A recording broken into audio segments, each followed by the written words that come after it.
Hello दोस्तों, आज हम लोग भूगोल का तीसरा लेक्चर देखेंगे। हमने 2 लेक्चर पहले देख चुका है और अभी तो इंट्रोडक्शन चल रहा है, परिचय चल रहा है। तो चलिए आज हम लोग तीसरा लेक्चर देखते हैं। आज कुछ लंबा क्लास होने वाला है, थोड़ा पहले कुछ प्रॉब्लम था, इस कारण से हम लंबा क्लास नहीं दे पाए। तो चलिए आज का क्लास जो रहेगा काफ़ी लंबा रहेगा और आज प्रयास करेंगे जितना भी पहला चैप्टर का कंटेंट है वो आपको हम सारा दे दें। तो चलिए सबसे पहले हम आपको 2 मैप दिखाते हैं, एक वर्ल्ड मैप और एक इंडियन मैप। एक इंडिया वाला मैप बना लेते हैं हम लोग।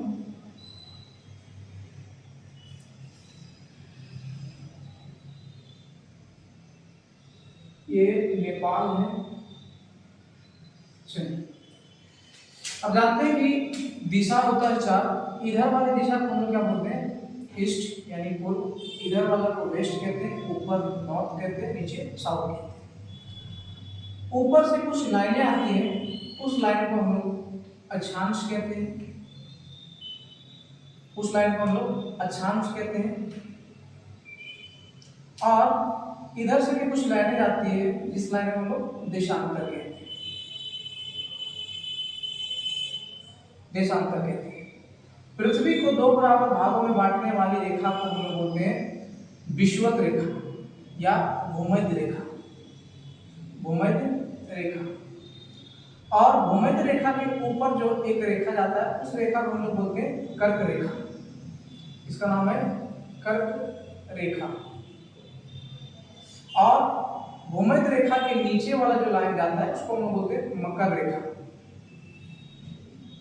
ये दोनों लाइन के बीच में सूर्य का गर्मी अत्यधिक पड़ता है, इसलिए इस लाइन के नीचे जितने भी देश है यहाँ के अधिकतर निवासी काले रहते हैं। तो देखते हैं भारत का जो दक्षिण वाला हिस्सा है वो कर्क रेखा के नीचे है। जैसे भारत का एक छोटा सा मैप बना देते हैं, ये वाला, ये कर्क रेखा के नीचे है। आप जानते हैं इस मैप में देखिए भारत को 2 बराबर भागों में बांटने वाली जो रेखा है वो कर्क रेखा है, जो भारत के 8 राज्यों से होकर गुजरता है। कौन कौन राज्य है वो हम ठीक से आपको बताते हैं, ध्यान रखिएगा। कर्क रेखा गुजरने वाले राज्य, गुजरने वाले राज्य कौन कौन राज्य से गुजरता है? तो एक ट्रिक आप याद रखिएगा, इसी ट्रिक पे भारत के कितने राज्य से गुजरता है वो याद रखिएगा, आराम से याद हो जाएगा। तो भारत के 8 राज्यों से कर्क रेखा गुजरता है। कौन कौन राज्य है? ट्रिक देखिए क्या कहता है, मित्र पर गमछा झार। इसी ट्रिक पे पूरा राज्य निकल जाएगा कि इन्हीं ट्रिकों में, इन्हीं ट्रिक के माध्यम से हम लोग बचाएंगे कि भारत के कितने राज्यों से कर्क रेखा गुजरता है, कौन राज्य से। मी से कौन राज्य आता है भारत में? मिजोरम। त्रा से कौन राज्य आता है भारत में? त्रिपुरा। पा से कौन आ जाता है भारत में? पश्चिम बंगाल। पंजाब भी आता है लेकिन पंजाब यहाँ पे है। और पा से कौन सा आ जाता है? पश्चिम बंगाल। और रा से कौन आ जाता है? राजस्थान। गा से कौन आ जाता है? गुजरात। और मा से कौन आ जाता है? मध्य प्रदेश, यानी कि यहाँ लिख देते हैं एमपी। और छा से कौन आ जाता है? छत्तीसगढ़। और झा से आता है झारखंड। यानी कि भारत के 8 राज्यों से कर्क रेखा गुजरती है। देखिए मैप में देखते हैं, यहाँ पे आपका गुजरात है, ये आपका राजस्थान है, बीच में एमपी है, इसके बगल में छत्तीसगढ़ है, बगल में झारखंड है, पश्चिम बंगाल है, और यहाँ पे थोड़ा सा और नीचे है, यहाँ पे त्रिपुरा है, बगल में मिजोरम है। यानी कि भारत के 8 राज्यों से कर्क रेखा गुजरता है। अब हम लोग एक बार मैप में देखते हैं। चलिए देखते हैं कर्क रेखा मैप में कि भारत के किन किन राज्यों से गुजरता है। हम तो बता दें आपको ट्रिक से। देखिए यहाँ गुजरात है, गुजरात से मध्य प्रदेश से यहाँ देखिए गुजरात, राजस्थान से मध्य प्रदेश से छत्तीसगढ़ से झारखंड के बीचों बीच, और वेस्ट बंगाल यानी पश्चिम बंगाल, और ये त्रिपुरा और ये मिजोरम। यानी कि झारखंड के कुल 8 राज्यों से कर्क रेखा गुजरता है। ट्रिक केवल याद रखना, मित्र पर गमछा झार। मित्र पर यहाँ लिखेंगे, मित्र पर गमछा झार। देखिए मी से मिजोरम, त्रा से त्रिपुरा, पा से पश्चिम बंगाल, रा से राजस्थान, गुजरात से गुजरात, माँ से मध्य प्रदेश, छा से छत्तीसगढ़ और झार से झारखंड। ये वीडियो आज का कुछ खास होगा। ये जो पहला चैप्टर हमने उठाया था वो आज काफी कुछ इसमें देखने को मिलेगा, पूरा खत्म करने का मैं प्रयास करूंगा। तो आगे वाला काम देखते हैं हम लोग। चलिए देखते हैं अगला क्वेश्चन। देखिए ये वर्ल्ड मैप है और एक इंडिया का मैप बना लेते हैं। सारा नोट्स करते रहिए क्योंकि यहाँ पे आपको ऐसा पढ़ा रहे फिर दोबारा पढ़ने की जरूरत नहीं पड़ेगा, क्योंकि सारा कंटेंट जो है पूरा दे रहे हैं। देखिए हमने आपको बताया था पृथ्वी के दो बराबर भागों में बांटने वाली रेखा को बोलते हैं भूमध्य रेखा या विषुवत रेखा। ऊपर में कर्क रेखा गुजरती है, नीचे मकर रेखा। भारत कहाँ है? ये ईस्ट है, ये वेस्ट है, ये नॉर्थ है, ये साउथ है। इस गोला में भारत कहाँ है? तो इस गोला में भारत यहाँ पे है, यहाँ पे, यानी यहाँ पे, यानी किस गोलार्ध में? देखो कोई आदमी यहाँ पे रहेगा तो हम बोलेंगे वो पूर्व में खड़ा है, लेकिन भारत तो बीचों बीच में, इसलिए ये भारत किस गोलार्ध में? भारत किस गोलार्ध में है? गोलार्ध में है। तो इस गोला में कहाँ है भारत? उत्तरी पूर्व। देखिए ये उत्तरी पूर्व गोलार्ध में। आप यहाँ से थोड़ा सा ध्यान रखना, यहाँ पे ध्यान दीजिएगा कि भूमध्य रेखा के निकट सबसे निकट मालदीव, यहाँ लिख देते हैं मालदीव, मालदीव। और इसके ऊपर में, मालदीव के ऊपर में थोड़ा यहाँ है, मालदीव के ऊपर में मिनिकॉय है, मिनिकॉय द्वीप है, इधर तो पानी है, मिनिकॉय द्वीप है। और इसके ऊपर में लक्षद्वीप है, क्या ध्यान से देखिएगा, इसके ऊपर में लक्षद्वीप है, लक्षद्वीप जिसका राजधानी कवरत्ती है। देखिए तो मिनिकॉय और मालदीव, ऊपर वाला मालदीव है, यहाँ देखिए, यहाँ इस मैप में देखते हैं, यहाँ देखिए ये नीचे वाला ये मालदीव है और ऊपर वाला मिनिकॉय है। इन दोनों को जो अलग करता है उस चैनल का नाम है 8 डिग्री चैनल। ये दोनों को जो पानी विभाजित कर रहा है, यानी अलग कर रहा है 8 डिग्री चैनल। इसके ऊपर में लक्षद्वीप है, लक्षद्वीप को और मिनिकॉय को जो अलग करता है उसको बोलते हैं 9 डिग्री चैनल, 9 डिग्री चैनल। उसके बाद इधर आएंगे तो यहाँ पे मिलेगा अंडमान और ये नीचे मिलेगा निकोबार और सबसे नीचे मिलेगा इंदिरा पॉइंट। देखिए ये अंडमान भारत की ये साइड में दिखाई मैप में, अंडमान, इसके नीचे निकोबार। तो अंडमान और निकोबार को जो जल क्षेत्र अलग करता है उसका नाम है 10 डिग्री चैनल। यहाँ लिख देते हैं किसको कौन अलग करता है। तो एक बार देख लीजिए,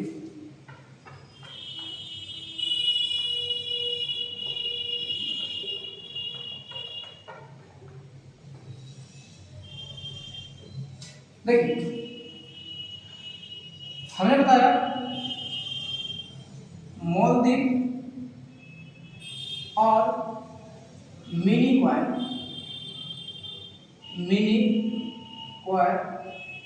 को कौन सा जल क्षेत्र अलग करता है, कौन सा जल क्षेत्र अलग करता है? तो हमने बताया अलग करता है, हमने बताया 8 डिग्री चैनल।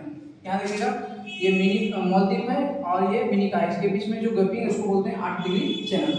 अब यहाँ पे आ गया लक्षद्वीप, दूसरा, ये पहला है, दूसरा लक्षद्वीप, लक्षद्वीप और यहाँ पे क्या आ गया? लक्षद्वीप और ये पे आ गया मिनिकॉय। मिनिकॉय को कौन सा जल क्षेत्र अलग करता है? कौन सा जल क्षेत्र अलग करता है? तो इसका आंसर है 9 डिग्री चैनल। अब देख लेते हैं उसी प्रकार अंडमान और निकोबार को कौन सा जल क्षेत्र अलग करता है। तो यहाँ पे अंडमान और निकोबार, हम आपको बताए थे अंडमान और निकोबार, अंडमान और निकोबार, अंडमान और निकोबार का एक वीडियो में कवर करेंगे। अंडमान और निकोबार को कौन सा जल क्षेत्र अलग करता है? तो इसका आंसर क्या है? 10 डिग्री चैनल, 10 डिग्री चैनल। अब थोड़ा सा हम लोग इतना देख लिए, अब देख लेते हैं कि इस गोले में जो अभी बताएं, देखिए अब देखते हैं भारत का क्षेत्रफल कितना है और दुनिया का क्षेत्रफल कितना है। मान लीजिए ये दुनिया है, दुनिया को मान लीजिए आप 100% में फैला है, तो भारत का हिस्सा कितना है? भारत का हिस्सा कितना है? तो बहुत कम, इतना है। यानी कि भारत का हिस्सा कितना है, यानी कि दुनिया का प्रतिशत मान लीजिए 100, तो भारत का हिस्सा उसमें कितना निकलेगा? 2.4%। यानी विश्व के क्षेत्रफल में भारत का क्षेत्रफल कितना है? भारत का क्षेत्रफल कितना है? तो इसका आंसर क्या होगा? 2.4%। तो सर यहाँ पे प्रश्न बनता है कि सबसे अधिक क्षेत्रफल किसके पास है, यानी जमीन किसके पास है? तो सबसे अधिक जमीन जो है रूस के पास है। हम लिख देते हैं, एक मजेदार ट्रिक के साथ बताएंगे कि भारत का स्थान उनमें क्या है। देखिएगा, सबसे अधिक जो जमीन है हमें लिख देते हैं, पहला स्थान पे रूस है, इनके पास क्षेत्रफल जाते हैं। दूसरा स्थान पे कनाडा है। तीसरा स्थान पे चीन है। चौथा स्थान पे यूएस है, यानी कि यूनाइटेड स्टेट ऑफ अमेरिका, संयुक्त राज्य अमेरिका। और पांचवा स्थान पे ब्राजील है। और छठा स्थान पे ऑस्ट्रेलिया है। और सातवां स्थान पे भारत है। यानी कि भारत के पास कुल कितना भौगोलिक क्षेत्रफल है? तो भारत के पास कुल कितना जमीन है? तो भारत के पास कुल क्षेत्रफल है 32.8 लाख वर्ग किलोमीटर। यानी कि विश्व में सबसे अधिक क्षेत्रफल किसके पास है? तो रूस के पास है। इसको कैसे याद करेंगे? उसके बाद भारत का क्षेत्रफल कितना है वो भी देखेंगे। देखिए, इसको कैसे याद रखिएगा? आप जानते हैं कि भारत के ईस्ट साइड में पाकिस्तान है और इधर चीन है। भारत का ज्यादा अनुबंध दो ही देशों के साथ रहता है, एक चीन के साथ और एक पाकिस्तान के साथ। तो हम लोग एक चीन पे ट्रिक बनाते हैं, उसी ट्रिक के माध्यम से देखेंगे कि दुनिया में सबसे ज्यादा क्षेत्रफल किन देशों के पास है। और भारत का स्थान क्या है? हमने बताया भारत का स्थान 7वां है। देखिए, एक ट्रिक बताते हैं। ट्रिक है रुक चीन सब्र कर, रुक चीन सब्र कर आ रहा भारत।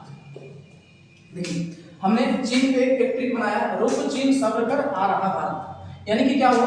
रूस से क्या हुआ? रूस हो गया। का से क्या हुआ? कनाडा हो गया। का से क्या हो गया? कनाडा हो गया। चीन से तो चीन हो गया। और सा से हो गया यूएसए यानी संयुक्त राज्य अमेरिका। ब्रा से क्या हो गया? सब्र। ब्रा से क्या हो गया? ब्राजील। और कर को क्या कीजिएगा? एलिमिनेट कर दीजिएगा। आ से एलिमेंट का मतलब हटा देना। आ से ऑस्ट्रेलिया, रहा भी एलिमेंट कर दीजिएगा। भारत से भारत।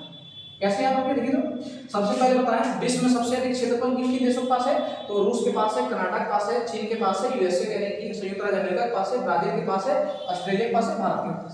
हमने ट्रिक क्या बनाया? रुक चीन सब्र कर आ रहा भारत। ये तो आराम से याद हो जाएगा, रुक चीन सब्र कर आ रहा भारत। रूस से रूस, का से कनाडा, चीन से चीन, सब से सा से यूएसए यानी संयुक्त राज्य अमेरिका, ब्रा से ब्राजील। कर को एलिमिनेट कर दीजिएगा। आ से ऑस्ट्रेलिया, रहा भारत। ये बहुत मजेदार ट्रिक है। अब हम लोग अगला टॉपिक देख लेते हैं। चलिए, इस मैप के जरिए देखते हैं कि कौन कौन देश भारत से बड़ा है। तो सबसे पहले देख रहे हैं कि भारत यहाँ से है, यहाँ पे देखिए ये भारत है। तो भारत से बड़ा कौन है? रूस। देखिए, बहुत बड़ा क्षेत्रफल वाला है रूस। पहला स्थान पे क्षेत्रफल में कौन है? रूस है। सेकेंड स्थान पे कनाडा, हम आपको बताए थे रूस है, रूस और का से कनाडा। थर्ड स्थान पे आपका ये देखिए ये चीन है, तीसरा स्थान पे। चौथा स्थान पे ये देखिए यूनाइटेड स्टेट ऑफ अमेरिका यानी कि संयुक्त राज्य अमेरिका।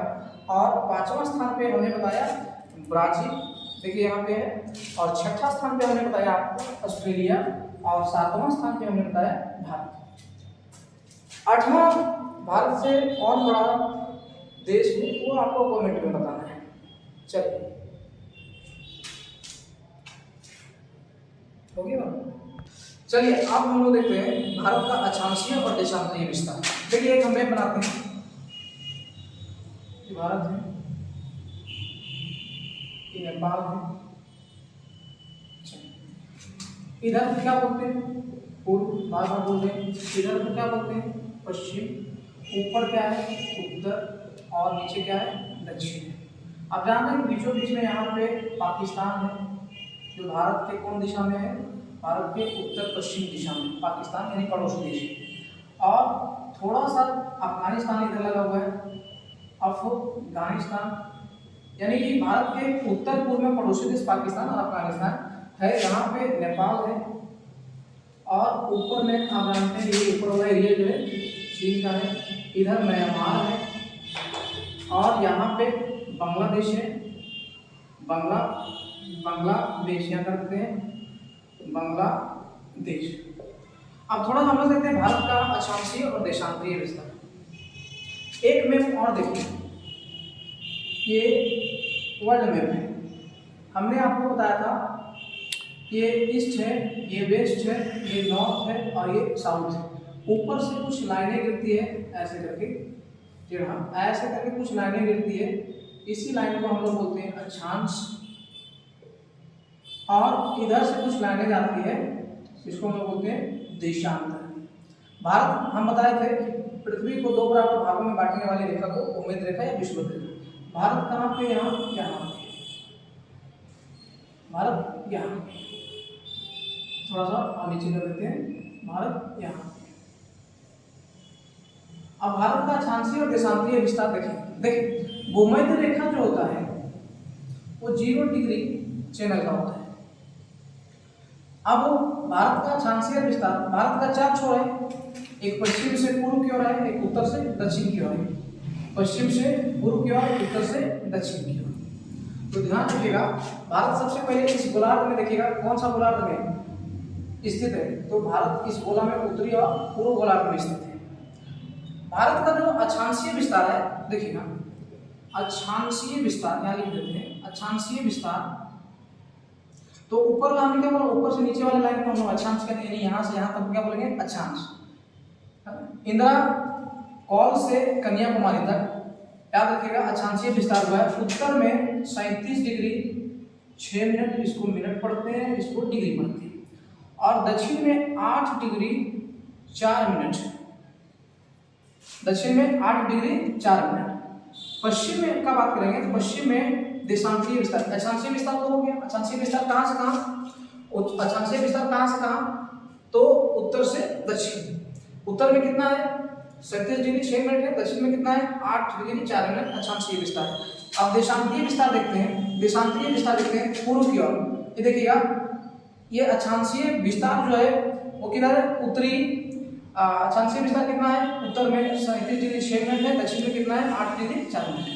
अब हम लोग देखते हैं देशांतरीय विस्तार। देशांतर किधर से किधर जाएगा, हमने बताया ये लाइन को देशांतर कहते हैं। तो देशांतरीय विस्तार किधर से, पश्चिम से पूर्व की ओर हुआ।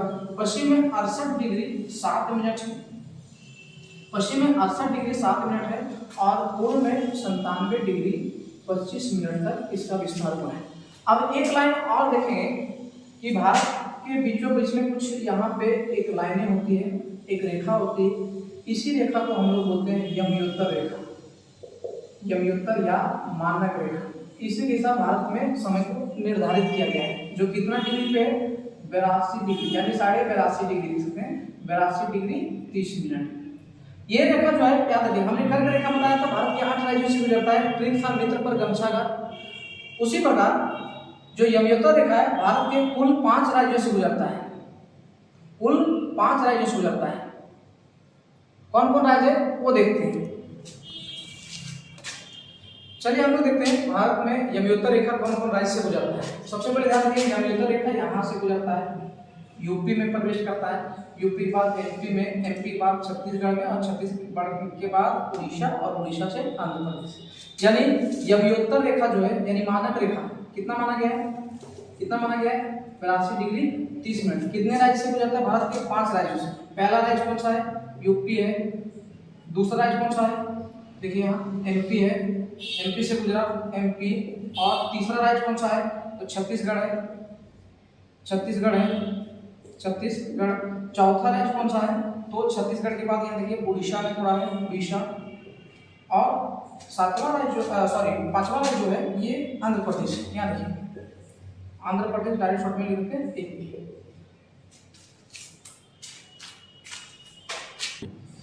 अब देखिए भारत का आधा हिस्सा जो है जल में आता है यानी जलीय भाग है, और आधा हिस्सा जो है स्थल में आता है। यानी इधर देखिए, इधर पानी नहीं है, इधर पानी, कहाँ से पानी, यहाँ से यहाँ तक पानी, इधर ये वाला एरिया में यहाँ से यहाँ तक ये क्या है, पानी। तो हम क्या देखते हैं कि भारत का जलीय और स्थलीय विस्तार कितना हुआ, यानी कि भारत का सीमा कुल कितना सीमा है वो देखते हैं। तो सबसे पहले ऊपर वाला को क्या बोलेंगे, स्थलीय सीमा। जो पानी में नहीं आएगा उसको स्थलीय कहेंगे, जो पानी में आएगा उसको जलीय या तटीय। समुद्र के किनारे को क्या बोलते हैं, तटीय। तो भारतीय सीमा को दो भागों में बांटा गया। पहला भाग का नाम है स्थलीय। स्थलीय सीमा का लंबाई जो है यहाँ से, क्योंकि देखिए इधर से पानी है नहीं, ग्रीन वाला ये पानी है, यहाँ से यहाँ तक और इधर यहाँ से लेकर यहाँ तक जो है स्थलीय सीमा है। यानी कि भारत का स्थलीय सीमा का लंबाई, स्थलीय सीमा का कुल लंबाई जो है 15,200 किलोमीटर है। अब जलीय का देख लेते हैं। जलीय का कहाँ से होगा, यहाँ से यहाँ तक। देखिए जल वाला भाग, ये ग्रीन वाला जल है, जल में डूबा है। जलीय को ही बोलते हैं तटीय, जलीय को ही बोलते हैं तटीय या तटीय। तो तटीय सीमा का कुल लंबाई कितना है, यहाँ से यहाँ तक, इधर देखिए यहाँ से यहाँ तक, यहाँ से यहाँ तक हुआ है, उधर फिर जल नहीं है। तो तटीय सीमा का कुल लंबाई है 7516। तटीय सीमा का कुल लंबाई 7516 पॉइंट कुछ किलोमीटर है, लेकिन उसको गिना नहीं जाता है। 7516 किलोमीटर।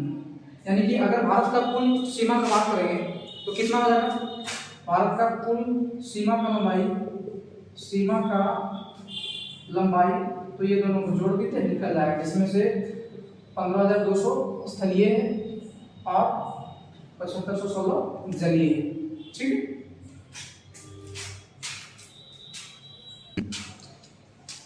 चलिए हम लोग देख लेते हैं, थोड़ा सा चैप्टर को रिवाइज कर लेते हैं। देखिए कर्क रेखा चर्चा किए, तो कर्क रेखा 23.5 डिग्री पर भूमध्य रेखा के समानांतर खींची गई काल्पनिक रेखा है। अब कहता है यह भारत के लगभग मध्य भागों से गुजरती है। हम आपको बताया थे भारत को दो बराबर भागों में बांटने वाली रेखा को बोलते हैं कर्क रेखा। अब देखिएगा ये 8 राज्यों से गुजरता, हमने बता दिया है, गुजरात से, राजस्थान से, मध्य प्रदेश से, छत्तीसगढ़ से, झारखंड से, पश्चिम बंगाल से, त्रिपुरा से और मिजोरम से। उसके बाद कर्क रेखा, ऊपर करो, कर्क रेखा देखिए यहाँ से आते हैं। कर्क रेखा यहाँ तक बता दिए, भारत के 8 राज्यों से कर्क रेखा गुजरता है। कर्क रेखा भारत के दो भाग, जैसे ये देखिए मान लीजिए छोटा सा मैप बना देते हैं, यहाँ पे ये मैप बना देते हैं। अब कर्क रेखा भारत के बीचों बीच से गुजरा। ऊपर वाला जो है वो जलवायु को दर्शाता है, उपोष्ण जलवायु, और नीचे वाला जो है उष्णकटिबंधीय जलवायु को दर्शाता है। अब देखते हैं थोड़ा सा और आगे।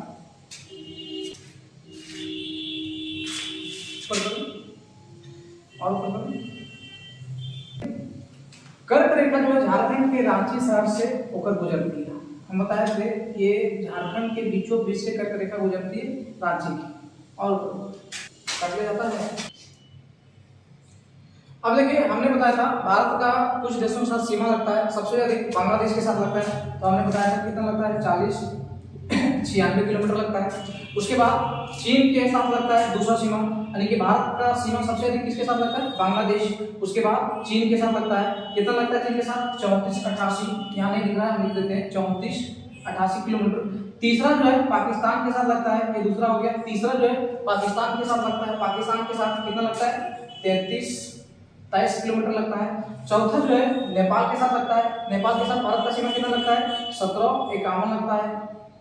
और पांचवा जो है म्यांमार के साथ भारत का सीमा लगता है 1643 लगता है। और छठा जो है भूटान के साथ भारत का सीमा लगता है 699 किलोमीटर।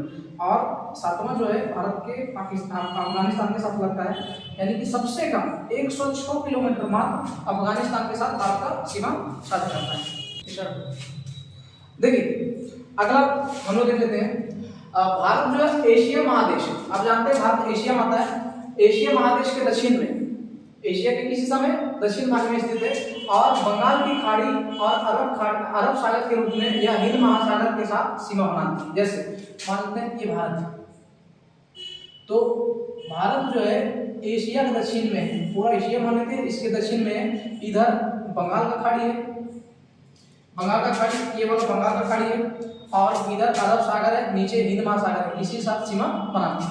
अगला देखिए कि भारत के नीचे जो है ऐसा करके लटका हुआ थोड़ा सा, यहाँ श्रीलंका है, श्रीलंका है तथा श्रीलंका और मालदीव हिंद महासागर में स्थित दो द्वीपीय देश है। द्वीपीय देश का मतलब होता है, द्वीप का मतलब होता है जो चारों तरफ समुद्र से घिरा रहेगा, बीच में खाली रहेगा। जैसे मान लेते हैं यहाँ पे पूरा पानी है, बीच में कहीं नहीं देखने होंगे खाली होता है, उसको द्वीप कहते हैं। और जो तीन और समुद्र से घिरा रहेगा, जैसे भारत का ये हिस्सा देखिए, भारत का ये हिस्सा इधर भी, इधर भी, इधर भी, तीन हिस्सा समुद्र से घिरा है, इसलिए इसको कहा जाता है प्रायद्वीप। यानी भारत के दक्षिण वाला को अक्सर प्रायद्वीप कहा जाता है। देखिए द्वीप हमें क्या पता है, जो चारों ओर समुद्र से घिरा रहेगा उसको द्वीप कहते हैं। यहाँ पे क्या है कि श्रीलंका, मालदीव हिंद महासागर में स्थित दो द्वीपीय देश। द्वीपीय देश का मतलब बीचों बीच पानी में है, एक मालदीव और एक यहाँ पे श्रीलंका, तो ये दोनों द्वीपीय देश है। आगे कहता है कि द्वीपीय देश है जो भारत के पड़ोसी देश है। ये क्या है, भारत के श्रीलंका क्या है, भारत के पड़ोसी देश है। श्रीलंका भारत में मन्नार की खाड़ी और पाक जल संधि द्वारा अलग होता है। देखिए जैसे श्रीलंका भारत का लाइन तो यहीं पे, यहाँ पे मन्नार का खाड़ी है, यहाँ पे पाक जल संधि। श्रीलंका भारत को जो जल संधि अलग करता है उसको हम लोग बोलते हैं पाक जल संधि, पाक जल संधि। तो यहाँ पे लिखा हुआ है श्रीलंका भारत में मन्नार की खाड़ी और पाक जल संधि द्वारा अलग हुआ है। भारत के अन्य पड़ोसी देशों में चीन, हमने आपको बताया था कि इधर चीन है, और देखिए पड़ोसी देशों में चीन, बांग्लादेश, पाकिस्तान, नेपाल, भूटान, म्यांमार और पाक अधिकृत क्षेत्र में लगा अफगानिस्तान भी, यानी पाकिस्तान के बगल में लगा हुआ अफगानिस्तान भी शामिल है। आगे देखिए, आगे कहता है सीमा की दृष्टि से बांग्लादेश भारत के 5 राज्यों पश्चिम बंगाल, मेघालय, मिजोरम, त्रिपुरा, असम से कुल 4096 किलोमीटर सीमा साझा करता है। हमने आपको बताया था कि बांग्ला जो देश है ऐसे एक मैप बना लेते हैं, एक मैप बना लेते हैं। बांग्लादेश जो है ये वाला भारत का 5 राज्य सकता है, बांग्लादेश के साथ कौन सकता है, सबसे ज्यादा हमने आपको बताया था पश्चिम बंगाल, यहाँ पे लिखा पश्चिम बंगाल, मेघालय, मिजोरम, त्रिपुरा, असम, ये 5 राज्य जो है बांग्लादेश के साथ लगता है। कितना दूरी तक, 4096। ये हम रिवाइज कर रहे हैं, देखिए पहले वैसे भी बता चुके हैं। दूसरा कहता है ये वाला देखिए, चीन भारत के हिमाचल प्रदेश, हमने आपको बताया था ये चीन का एरिया, यहाँ हिमाचल प्रदेश है, यहाँ उत्तराखंड है, और यहाँ पे फिर बताए थे सिक्किम है। देखिए यहाँ पे कहता है चीन भारत के हिमाचल प्रदेश, उत्तराखंड और सिक्किम, अरुणाचल प्रदेश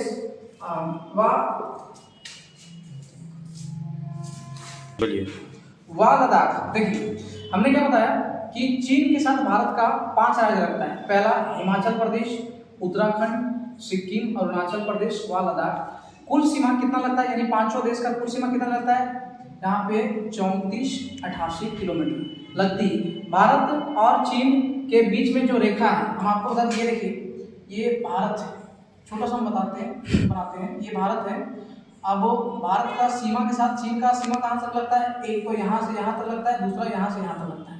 तो इस लाइन को, भारत और चीन के बीच में जो बॉर्डर है, सीमा है, इस बॉर्डर का नाम है मैकमोहन रेखा, मैकमोहन रेखा। इसको आराम से आप लोग नोट्स बना सकते हैं, मैकमोहन रेखा। अगला देखते हैं चीन का, देखिए अगला देखते हैं मैकमोहन रेखा जो भारत, यहाँ देखिए ये अगला है मैकमोहन रेखा 27 अप्रैल 1914 को निर्धारित की गई थी। यानी कि एक ब्रिटिश अधिकारी था सर मैकमोहन, उसके द्वारा 27 अप्रैल 1914 को, यहाँ लिख देते हैं 27 अप्रैल 1914 को यह सीमा निर्धारित किया गया। आज भी इस सीमा को चीन नहीं मानता है, 27 अप्रैल 1914 को।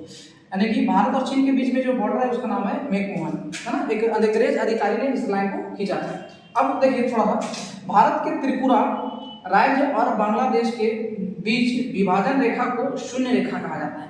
भारत के त्रिपुरा, देखिएगा यहाँ से भारत का त्रिपुरा, तो आप जानते हैं कि त्रिपुरा यहाँ पे है और ये बांग्लादेश है, इसके विभाजन के बीच की रेखा को भारत के त्रिपुरा और त्रिपुरा राज्य और बांग्लादेश के बीच, चीन बांग्लादेश के बीच विभाजन रेखा को शून्य रेखा कहते हैं।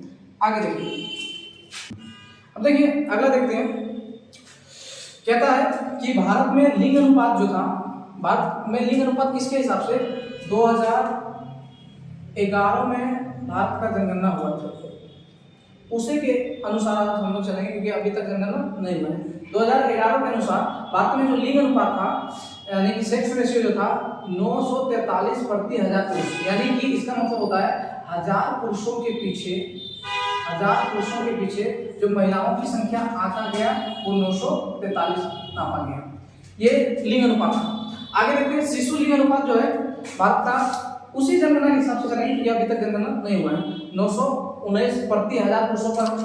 अब कहते हैं जनसंख्या घनत्व जो है 382 व्यक्ति पर वर्ग किलोमीटर, यानी भारत का जनसंख्या घनत्व जो है प्रत्येक वर्ग किलोमीटर में कितना व्यक्ति पाया गया है, प्रत्येक वर्ग किलोमीटर में कितना व्यक्ति पाया गया, 382।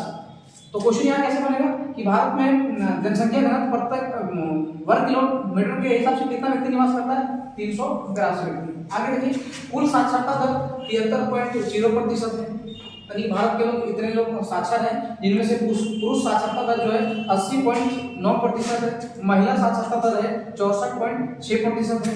अब कहता है अनुसूचित जाति जनसंख्या जो है भारत में वो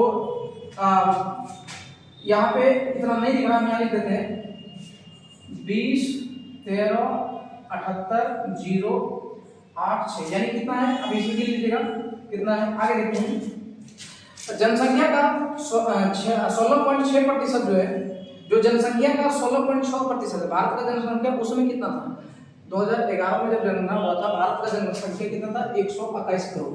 121 करोड़ में अनुसूचित जाति का जनसंख्या जो था इतना था। अब देखते हैं जो इसका कितना अनुपात था, देखिए जनसंख्या का 16.6% था, अनुसूचित जनजाति का संख्या इतना है, यहाँ लिख देते हैं 10 42 81 034, कितना था 2011। अब तो जब जनगणना होगा तो ये जनसंख्या बदल जाएगा। अब इतना था। आगे देखते हैं, अब देखते हैं भारत में किस किस प्रकार का विस्तार हुआ है। तो भारत में कुछ भाग में मैदान है, मैदानों पर क्षेत्रफल का विस्तार कितना है 43% है, कुछ भाग में पठार है 27.7% है, कुछ भाग में पहाड़ का विस्तार है 18.6% है, और कुछ भाग में पर्वतीय विस्तार है जो 10.7 है।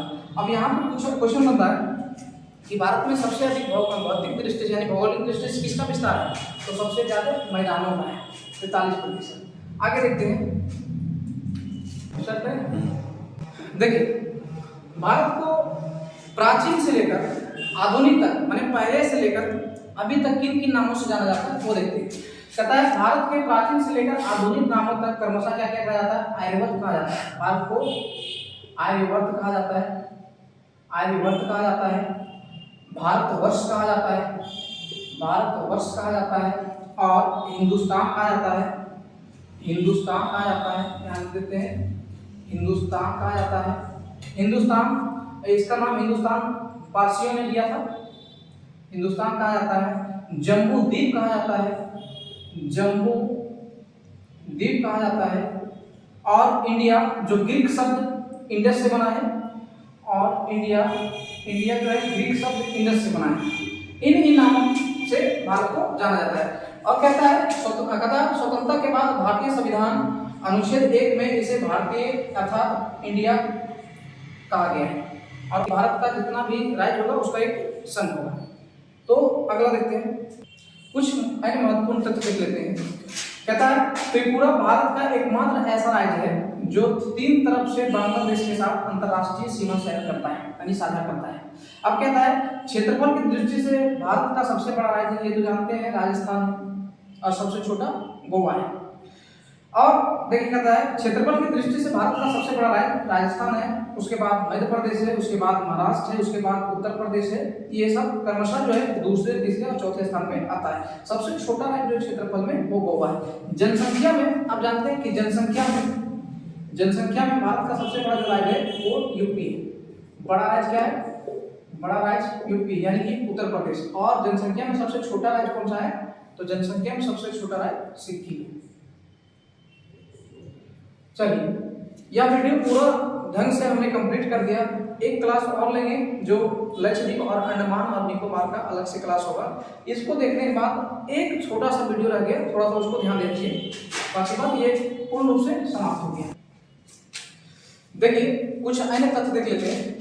जो पहला चैप्टर का भारत की मुख्य भूमि उत्तर में जानते हैं कि सबसे ऊपर का चर्चा करेंगे, 4 कॉलम मार लेते हैं। तो उत्तर में कश्मीर है, उत्तर में कश्मीर से लेकर दक्षिण में कन्याकुमारी तक भारत का विस्तार जो है कुछ इस प्रकार होगा। जैसे देखिए ये मैप छोटा सा बना दिए, छोटा सा मैप है। उत्तर में क्या है, तो उत्तर में कश्मीर है और नीचे क्या है, तमिलनाडु में कन्याकुमारी तक कहीं नहीं। भारत 3 और समुद्र से घिरा हुआ है। हमने बताया था भारत का जो ये इलाका है, एक और इधर से, एक और इधर से और एक और नीचे से, इसलिए इसको प्रायद्वीप भारत भी कहा जाता है। आगे देखते हैं, भारत 3 और समुद्र से घिरा विशाल देश है। भारत का सुदूरस्थ दक्षिण बिंदु जो है, सबसे दक्षिण बिंदु जो है, भारत के सबसे दक्षिणतम बिंदु जो है वो इंदिरा पॉइंट है। अंडरलाइन को करने को ध्यान रखिएगा, वो इंदिरा पॉइंट है। अंडमान और निकोबार द्वीप समूह में अंडमान और निकोबार द्वीप समूह में 6 डिग्री 45 मिनट उत्तरी अक्षांश पर स्थित है एवं भारत की मुख्य भूमि पर दक्षिणतम बिंदु कन्याकुमारी है। मुख्य भूमि पर माने भारत की जमीन पर मुख्य भूमि पर कन्याकुमारी जो कितना है, 8 डिग्री 4 मिनट। आगे देखिए, सुदूरस्थ उत्तरी बिंदु इंदिरा कॉल, यानी यहाँ पे उत्तर में इंदिरा कॉल हम आपको बताए थे 37 डिग्री 6 मिनट है। तथा सुदूरस्थ पश्चिम बिंदु गोहरमती, पश्चिम बिंदु यानी कि इधर गुजरात तरफ। यहाँ देखिएगा, भारत के सबसे पश्चिम में हम आपको बता देते हैं, ये देखिए मैं बना दिए, भारत के सबसे पश्चिम में ये जानते हैं कि यहाँ पे गुजरात राज्य है। राज्य में क्या है, राज्य में गुजरात। भारत का सबसे पश्चिमी यहाँ लिख देते हैं, भारत का सबसे पश्चिमी राज्य कौन सा है, गुजरात। और सबसे पश्चिम में कौन सा जिला है, कौन सा जिला है, कच्छ जिला है। और कौन सा गांव है, तो गांव है गोहरमती, गोहरमती। तो प्रश्न ऐसे बनता है कि भारत के सबसे पश्चिम में कौन सा गांव स्थित है, गोहरमती। जिला कौन सा है, कच्छ है। कौन सा राज्य है, गुजरात। अब हम लोग पूर्व का चर्चा करते हैं। यहाँ देखिए, सुदूर पश्चिम में गोहरमती गुजरात तथा सुदूर पूर्वी में यानी पूर्वी का यानी कि भारत का सबसे पूर्व में, पूर्व किधर है, इधर है। सबसे पूर्व में पूर्व राज्य में देखते हैं, पूर्वी राज्य। पूर्वी राज्य में क्या है, तो पूर्वी राज्य में अरुणाचल प्रदेश यहाँ लिख देते हैं। राज्य कौन सा है पूर्व में, अरुणाचल प्रदेश। और जिला का बात करेंगे, सबसे पूर्व में कौन सा जिला है, तो अंजवा जिला है। अंजवा कौन सा गांव है, तो गांव का चर्चा कर देते हैं, किबिंथु। कौन सा गांव है, किबिंथु। हमने क्या देखा, भारत के सबसे पूर्व में सबसे पश्चिम का यानी इधर गुजरात तरफ, गुजरात राज्य कौन सा जिला है, तो कच्छ जिला है। कौन सा गांव है, गोहरमती। सबसे पूर्व का चर्चा करते हैं, तो सबसे पूर्व में कौन सा राज्य है, तो अरुणाचल प्रदेश है। सबसे पूर्व में कौन सा जिला है, अंजवा जिला है। और सबसे जो गांव जो है पूर्व में, वो किबिंथु गांव है। आगे देखिए, ये केवल समझ लीजिए, सुदूरस्थ पश्चिम बिंदु गोहरमती। हमने बताया पश्चिम में गोहरमती है, गुजरात राज्य है। और सुदूरस्थ पूर्वी बिंदु किबिंथु है, अरुणाचल प्रदेश में। हमने बताया था पश्चिम में इसका विस्तार जो हुआ है, इधर से इसको बोलते हैं देशांतर। देशांतरी विस्तार पश्चिम में कितना हुआ है, 68 डिग्री 7 मिनट। और पश्चिम में कितना हुआ है, पूर्व में कितना हुआ है, तो 97 डिग्री 25 मिनट।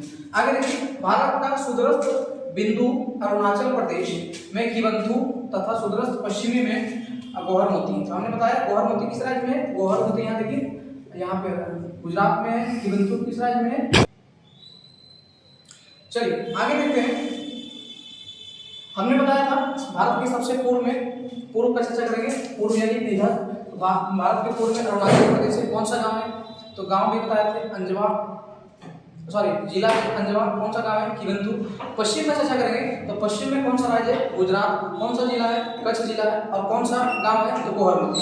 अब यहाँ देखिए, यहाँ पे लिखा हुआ है, आराम से इसको आराम से आप लोग बना सकते हैं। देखिए, भारत का स्थलीय सीमा, हमने आपको बताया था स्थलीय मतलब जहाँ जो सीमा पानी की और नहीं है, यानी कि भारत का आधा सीमा जो है, आधा जलीय से घिरा हुआ है और आधा स्थलीय, यानी इधर। तो हमने बताया था शुरू में, भारत का स्थलीय सीमा का लंबाई 15,200 किलोमीटर है। और जलीय सीमा का लंबाई जो है वो आपका 7516 किलोमीटर है। जलीय सीमा का लंबाई जो है 7516 किलोमीटर है। अब कहता है यहाँ पे देखिए, गुजरात की तटीय सीमा सबसे लंबी लगती है, यानी कि समुद्र का जो जल ज्यादा जो घिरा हुआ है गुजरात में, यानी कि तटीय सीमा सबसे अधिक किस राज्य, क्या लगता है, तो गुजरात का लगता है। तो यह निकल है गुजरात का तटीय सीमा सबसे लंबी तथा दूसरी सबसे सीमा जो लगता है वो आंध्र प्रदेश, यहाँ इधर है आंध्र प्रदेश, तमिलनाडु, महाराष्ट्र तीसरे व चौथे स्थान पे। आगे देखिए, चलिए एक लास्ट क्वेश्चन देख लेते हैं, उसके बाद ये चैप्टर से बिल्कुल हमने आपको बता दिया है, इससे ज्यादा कुछ आपको पढ़ना भी नहीं, इसी को बढ़िया से रिवाइज कीजिए। देखिए ये भारत है,